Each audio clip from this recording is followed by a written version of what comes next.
Hello, Rachel. Hey, can you hear me all right? How are you? Doing good. How are you doing? Yeah, you've got another beautiful day, don't you? Yeah, it is really beautiful out. But you got a lot of rain, didn't you? Yeah, it just stopped raining this morning, but it's beautiful today. Because what I saw on the news didn't look pretty. Yeah, we got about 2.25 inches on Sunday. Whoa. Yeah. Yeah. But where you are, you're fairly high up. You get lots of drainage and yeah. Yeah. Yeah. Yeah, we got a lot of rain in Oklahoma and it really flushes out the river. Oh, yeah, I bet. People talk about uh, going over the banks and all this. Well, the water that the nature has a way of flushing itself clean. Right. But yeah, I saw all that rain, and both my son in Atlanta and of course Paul both got a lot of rain. We had Yeah. last week we had 5 inches here in Oh, I'm going to say about 4 hours, and everything was flooded. yeah. Our streets become rivers. Yeah. And then everything is so muddy. Yep, but you go outside today and all you get to see is mosquitoes. Oh. Oh no. Yeah. Yeah, Oh. so that's not any fun. How's Chris doing? Good. Good. Good. It's in Asheville. So And you said y'all didn't know how long that would last, or there's no date that's. I don't know. They're supposed to say today whether the Army Corps is signing on for another 6 month contract. So we might find out tonight, but I don't know. So is he attached to the Corps then, or is it? Very like the Corps is hiring these, they call it a joint venture. So they kind Yeah. of and then the joint venture hired Chris as a contractor. So Uh-huh. yeah, like there's core guys on site kind of monitoring them is what they call it. So like they'll walk around with him while he takes his samples to see like Two or three yes of them that in a he's pickup truck. You got to yeah have two to a pickup yeah. truck. He's It's like, not. these guys don't know what I'm doing. Like they wouldn't know if I'm doing it right. But Yeah. okay, yeah, they can follow me around while I do it. Yeah. Whatever. Well, I'll tell you this little story. All the land around us is controlled by the Corps. Oh, okay. What happened when they built the dam, which is about, I'm going to say, 10 miles south of us. The Corps bought up in the early 50s all of this land that's at a certain level and below. So it's a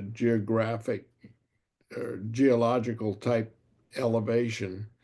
So it weaves in and out.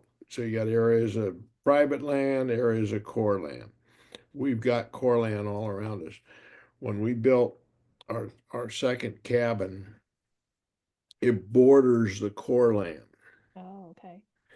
And we had a tree that I said I wanted to cut it because I didn't want it falling on our new house.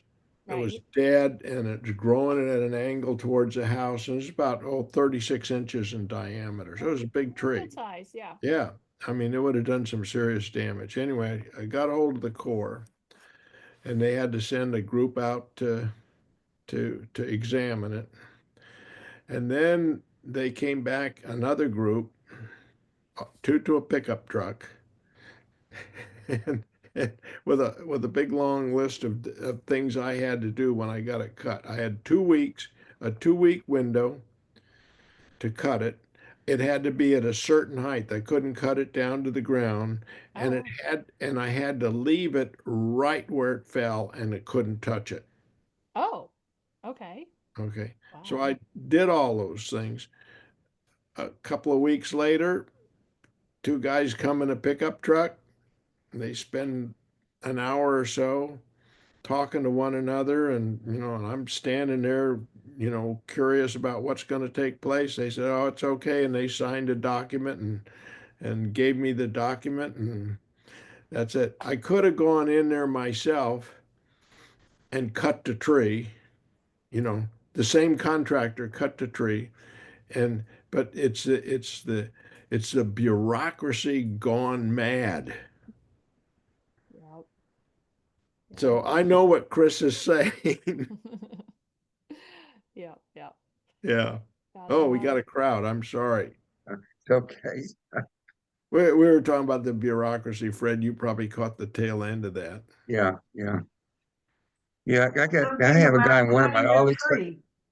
Yeah, Hi, Sue. that's Hello. it. Hi, Yeah. Sue. Now I've got a guy in one of my ollie classes at Furman. He just recently moved here from California. He said one of the things that finally made him move, he had a tree he needed removed from his backyard, and it took him 6 months of going to different agencies, filling out forms, Yeah. getting environmental, studies made. Yeah. Yeah. I Wow. mean, it's crazy. And the other thing, I don't know if you heard me tell Rachel, but it's always two guys to a pickup truck. I don't know what they do, but it's two to a Yeah. pickup. Uh, Yeah. That's okay. the rule. So anyway, we got it done Okay. and we're in compliance and it's not going to hit my house, so I'm a happy camper. There Okay. you go. Yeah. I thought Texas didn't have all that red No, tape. this is in Oklahoma. Oklahoma. Okay. But this is Corps land. This is Corps of Engineers land. This is Oh, U.S. okay. Corps that they when they build a dam, they buy all of the land below a certain elevation, and Hmm. nobody can build on it. Anyway, You can't cut Okay. trees down either. what's that, Sue? You can't What? cut trees down either. No, No. that's Oh, true. Because the fines are astronomical. I've heard some scary stories. You talk about the friend that moved from California. If you cut a tree, woo-wee, in the corner, it can be very expensive. I mean, it's a crime, number one. I don't know, it's probably a misdemeanor, but then the fine can go up very significantly, two, three hmm. thousand dollars. No. Anyway, you've got something exciting for us, Fred, tonight, I'm sure. I wish I did, but we're reading the second parsha in Leviticus called Tzav, and it's really kind of more of the same. It's a lot more details about how to do the sacrifices right. So, it's one of the one of the less interesting stretches of the Torah. But toward the end, there are a couple of interesting things in there I thought we might talk about. So I Okay. thought we would skip to the latter part of it, which is chapter 8 of 8. Leviticus. Okay. Yeah, and there are a couple of interesting things here. Um, what they're describing in chapter 8 is the ordination of Aaron and his son. You know, the procedure where Moses is ordaining them to be the first priests in this tabernacle they built. Um, the first section is just the first 5 verses, 1 through 5 of chapter 8. If somebody wants to read that.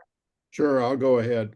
The Lord spoke to Moses, saying, take Aaron and his sons with him, and the garments and the anointing oil and the bull of the sin offering and 2 rams and the basket of unleavened bread, and assemble all the congregation at the entrance of the tent of meeting. And Moses did as the Lord commanded him, and the congregation was assembled at the entrance of the tent of the meeting. You want me to read 5 also? Yeah, go ahead to read 5. Yeah, Okay. And Moses said to the congregation, this is the thing that the Lord has commanded to be done. yeah. So there are a couple of interesting things about this. One is Moses called for the entire congregation to assemble, you know, at the tent of meeting. Well, according to the census, you know, that was taken there, there's something like 2 million people there. So there might have been some pushing and shoving. We don't know. That's And some kind of tent. yeah, but actually, there are two rabbinic interpretations. One of them is from Rashi, and who's the classic medieval commentator on the Torah. And according to him, is God pulled off a miracle somehow, and every single Israelite was able to somehow fit into this space at the opening of the temple. Most of the other commentators are kind of more practical. They say, you know, it was just a few elders from each tribe representing each tribe. So you had maybe a couple of dozen people, you know, 2 or 3 dozen people around there. The other interesting thing is one of the phrases they use here, the oil of anointing, which is in the Hebrew is shemen hamishcha. And it's really an interesting example of how the meaning of words change over time.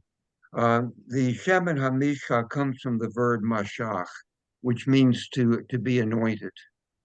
And so, it's from that word that we get Moshiach, which means someone who's been anointed, of course, which in Greek is Messiah.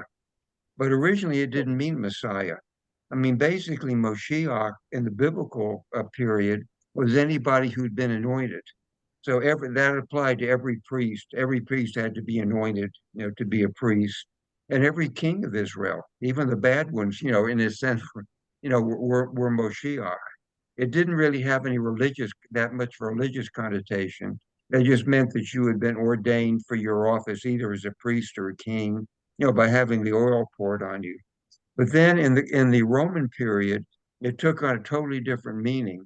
And Messiah was somebody who was going to be a military leader, who was going to pick up a sword and get the Romans out of there. Um, and which is really, you know, what caused so much trouble with Jesus.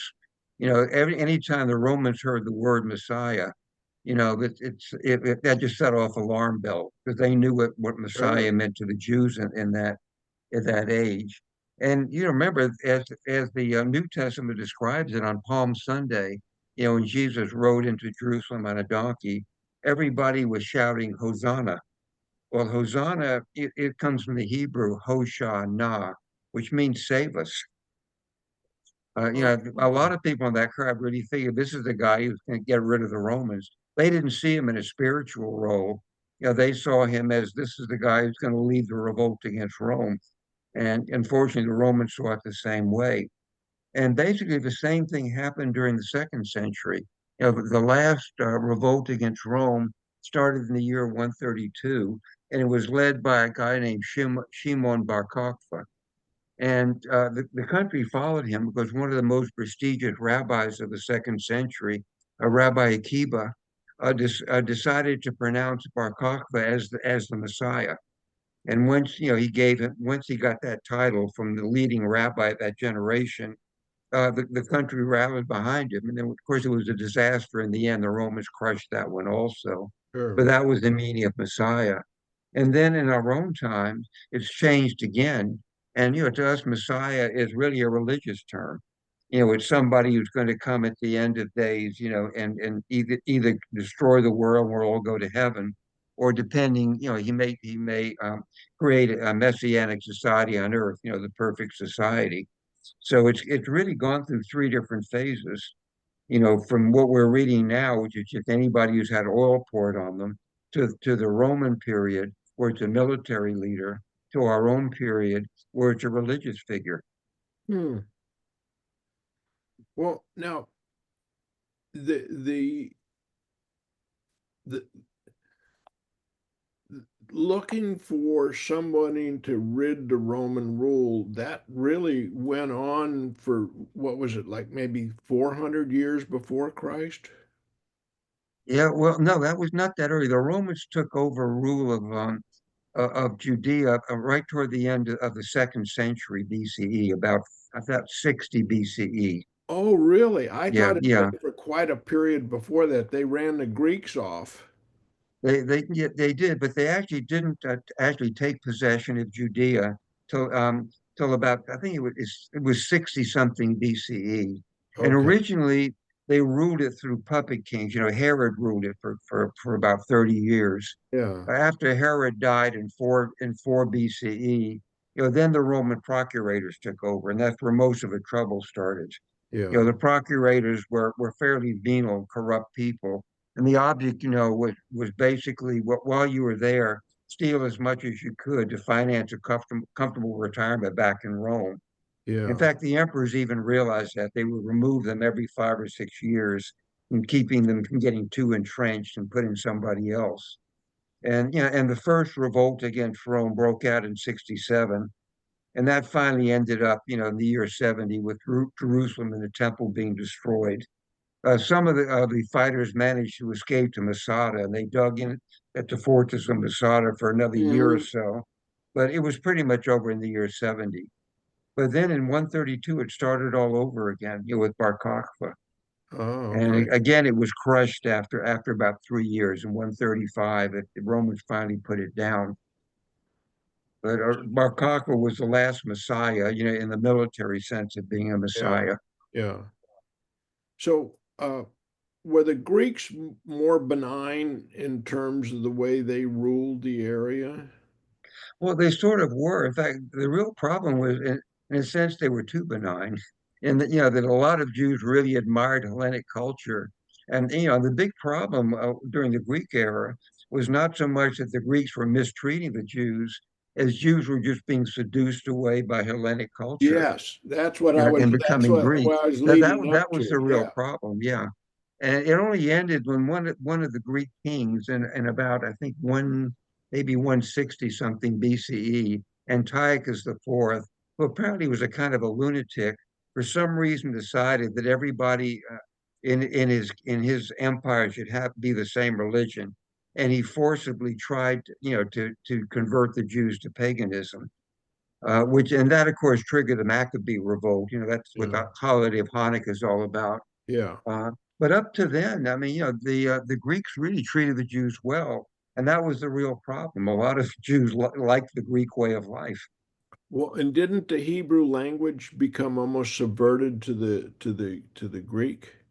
Yeah, well, actually, that was already going on before. During the Persian period that preceded the Greeks, the language of the Persian Empire was Aramaic, Yeah. and that really became the vernacular of the Jews. Hebrew kind of hung on as a language of scholars, and was used as part of a temple ritual.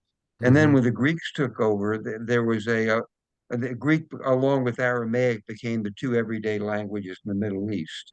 You know, Oh. Hebrew never totally died out, but it was really more language for scholars than an everyday vernacular. But again, Aramaic and Hebrew are really very, very close languages. It's like Spanish and Italian. They're Hmm. very, very similar with a common root, really. Actually can understand one another. Yeah. Yeah, in fact, it's so popular that even when the rabbis put together the basic synagogue service, which we still use today, a good bit of it's in Aramaic. I'd say probably about 20% of a Saturday morning synagogue service is in Aramaic. Really? You know, Wow. and in fact, some places there'll be a sentence in Hebrew, a sentence in Aramaic. It'll flip Mhm. back and forth. The two languages were almost interchangeable. The Greek, yeah, go ahead. I was going to say one other thing. The oil that they used to anoint, was that olive oil? Mm. Supposedly it was olive oil. Yeah, that was the oil for the. Well, Okay. actually, it was special oil. I think we're going to read about in another week or two, and it goes into more details about this stuff. Okay. But it was it was olive oil, but it had all kind of other stuff, spices and stuff added to it. And apparently, it was a secret formula. There's actually a verse somewhere that says anybody who uses the oil for any other purpose or makes some for his own use is going to be punished. Oh. So it was kind of a secret recipe, for Mhm. making the anointing oil.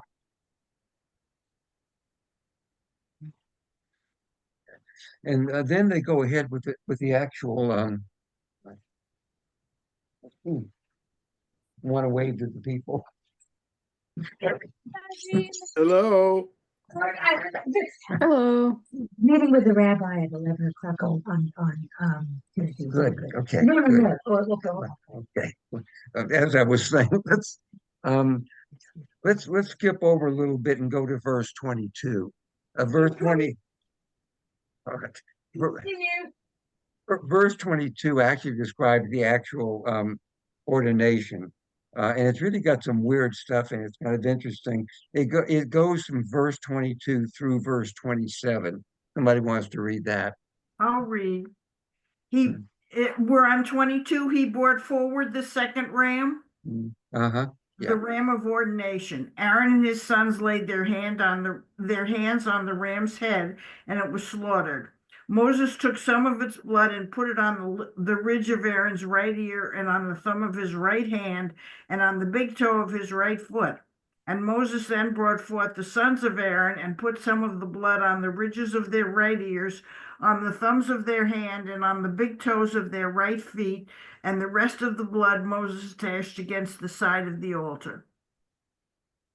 Do you Okay. want me to keep reading? Yeah. Where is 20? Yeah. Let me just take a look at where that ends there. Yeah. Go ahead through verse 27. Yeah. He took the fat, the broad tail, all the fat about the entrails, the protuberance of the liver, and the two kidneys and their fat, and the right thigh.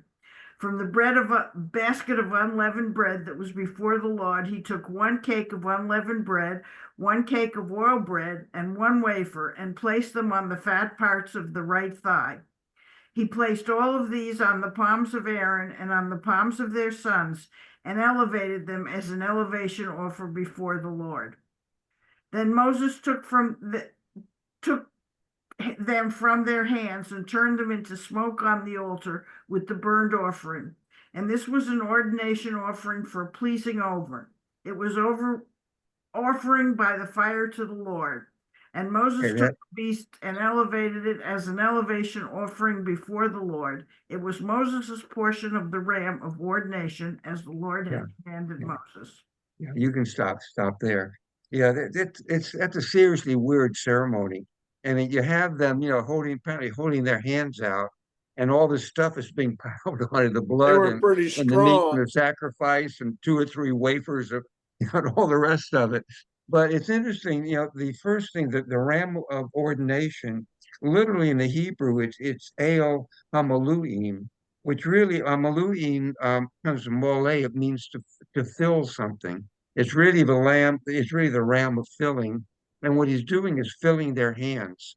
And that's sort of symbolically enabling them to do their office. And actually, when you think about it, the English word we have mandate really comes from the Latin word manus for hand.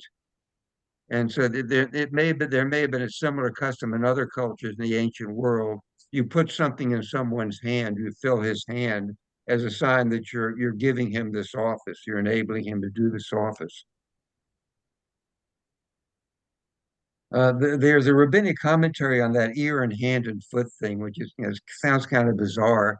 According to what the Talmud, the ear, the hand, and the foot, you anoint the ear to hear the word of God, you anoint the hand to do it, and you anoint the foot to walk in the straight path, because God commands. So Okay. so that's their idea of the symbolism of those three things. It, of course, it strikes us as totally weird, but it must have been fun to watch, though, when it was being done. And then that was passed on to the next generation in the same manner. It was, yeah. I mean, every priest supposedly was ordained in the same way. Although, it must have been really harder and harder to do it because every generation they had big families then, and even Yeah. though you're only starting with one family, Aaron and his sons, over the generations there were dozens of priests, and then finally hundreds of priests. Mhm. And well, which was a real problem by the time you got to the Greco-Roman period. Yeah, there were just basically too many priests, to all be in the temple at the same time. And I think there was a system for a while where they worked in shifts. They had 8-hour shifts, so that would allow more priests, to be there, and it meant there could be a priest in the temple at all times. But even then, there are a lot of people who were priests by inheritance, but just didn't work in the temple. A good example is the prophet Jeremiah. His book, the book of Jeremiah, starts off by saying Jeremiah was one of the priests of Anatot, which is a little village north of Jerusalem. And even though he was qualified as a priest, he never officiated in the temple. There were probably a lot of guys like that. And then, of course, there was the thing with the high priest, which supposedly, would have been Aaron's firstborn, his oldest son, and then that son's oldest son. You assume it would be the firstborn son, but apparently by the Greco-Roman period, people were fighting over it. There was actually a lot of dissension over who the high priest should be. And during the period where Herod was ruling Judea for the Romans, he actually used it for fundraising. Every 4 or 5 years, he would remove the present high priest and essentially put the office up for bids. And whichever of the wealthy priestly families, could come up with the biggest bribe, essentially got the office for the next few years. And then he would do the same thing all over again. What was the advantage of being the high priest? Uh, Probably you had political power because you were appointed by the king. If you look at even the first few kings of Israel, each king had his own high priest. I forget the name of Saul's priest. I think David had one called Abiathar, if I remember right. But then Solomon appointed his own high priest. And so, it was partially a political office by that point. Once there was a king, it made you a confidant of the king. And so there was political, influence involved with it. And also, the people were always bringing gifts and stuff, to the temple, supposedly for the maintenance of the temple. But some of it probably found its way into the pockets of the priests, also. Plus, the temple was guarded. There were guards around the temple, mainly because there was a lot of expensive stuff in there. If you remember when we read about building the sanctuary, all these Mhm. vessels of gold and silver and brass, like we mentioned before, there was a couple of tons of gold involved, and all the stuff they were building there. So it was guarded. And as long as it was being guarded, if you were a wealthy person, you might ask the priest to let them keep some of your stuff. It would be safer there. Sort of like having a safe deposit box at the bank. You could deposit some stuff at the temple, which was an area which was guarded, and it would be safe there. So, the temple got kind of corrupted in all sorts of ways, as the centuries went past. Of course, one of the interesting things is that, still today, when, there's been no temple for a couple of millennia now, but still some people still call themselves Kohanes, priests. Right now it basically is just an honor in the synagogue. When we read the Torah, a member of the congregation who's a Kohen gets to be called up first to the Torah.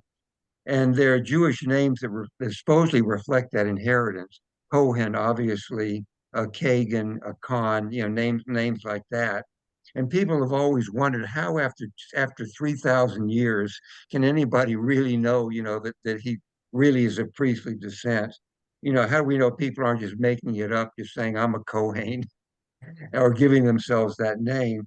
And there's a group of geneticists actually in England who did a study on that. It must be about at least 20 years ago now. It's easier to trace it because it goes through the paternal line, which means all you have to do is look at the Y chromosome.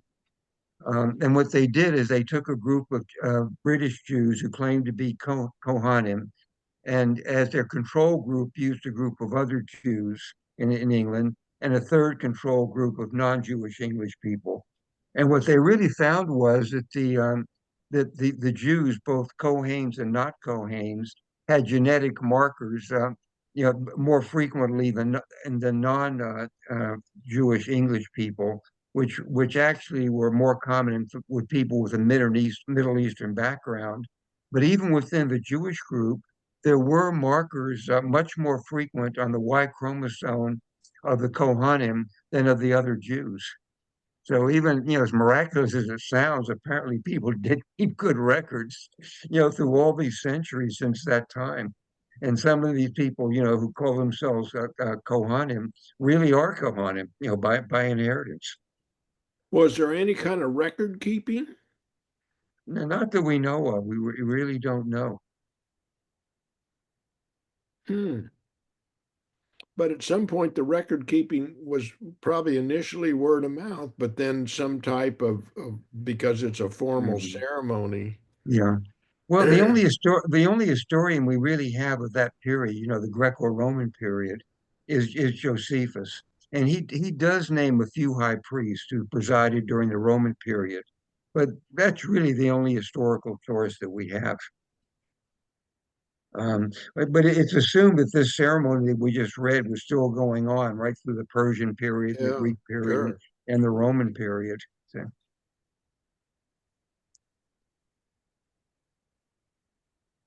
So this is kind of a short night. There's really not a whole lot of interesting stuff to talk about, unfortunately, in this parsha. The next one may be a little bit more interesting. Okay. Well, Fred, So, thanks much. okay. So we'll see you guys next week. Okay. Thank you, Fred. Okay. See you all next week. Bye.